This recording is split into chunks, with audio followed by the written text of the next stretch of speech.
I once met this dude named Matt when I was out with friends at a bar one summer. I was out with a big group, and Matt and I made friends at the bar, vibing over the Cubs game that was on.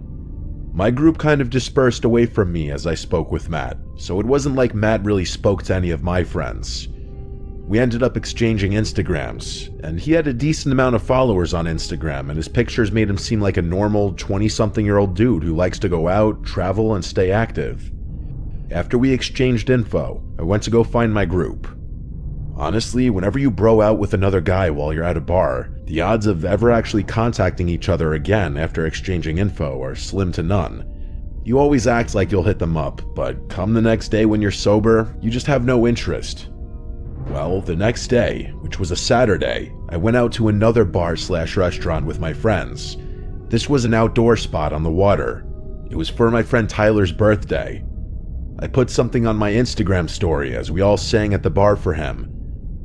After about an hour, we were done with dinner and just hanging around the outside section of the bar when I got a tap on my shoulder. I turned around and it was Matt. He dabbed me up with a smile and said this was his favorite Saturday night spot. I introduced Matt more officially to my friends this time, saying, "You guys remember Matt?"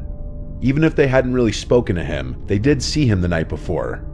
Well, as the night went on, Matt kind of hung around for a while, and it was fine because everyone was drunk, including him, and everyone was just having a good time.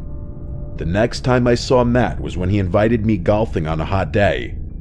Honestly, I suck at golfing, but it's something I want to get better at, so when he invited me early one Sunday morning, I went. I think it was literally the following weekend after I saw him last. It was just him and I going. I tried to get a couple of my friends to go, but they were too hungover and said it was too early. Matt and I just vibed playing golf. I think it was only 9 holes. It took us like 2 hours. Afterwards, we got food, and then I went home to relax before work the next day. I saw Matt one more time out after that, before he invited me on a hiking trip with him to Arizona. Honestly, Arizona and the Grand Canyon were always on my bucket list. I just checked the dates with work and confirmed I was able to go first, and I was an immediate yes. I asked Tyler and a couple of other friends to come with, but they were heavy no's. They said they couldn't get the time off work and needed to save money, the typical responses from any of my friends when I try to get them on a trip. I asked Matt if any of his boys were going, and he said nah, he was going solo dolo. I actually hadn't met any of Matt's friends yet. His Instagram painted him as this super popular guy though, so I didn't find it weird. We flew out on August 15th, and our return flights to Chicago were August 18th. We landed at night. Matt rented a car for the weekends, and on the way to the Airbnb, we stopped for food and alcohol. By the time we got to the Airbnb, it was late. We had a couple of beers when we got there, and I could tell that Matt was down to stay up longer, but I was admittedly shot and wanted to go to sleep. This was when I realized there was only one bed in the Airbnb.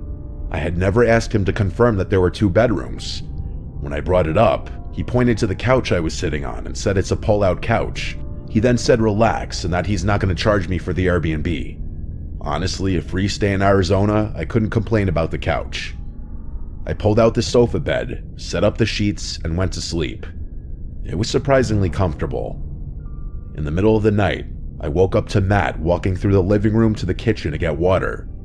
I'm a light sleeper. The sound of a pin drop will make me wake up. I rolled over and went back to sleep. The next morning, Matt woke me up early. It was a sunny, gorgeous day, and we drove straight to the Grand Canyon.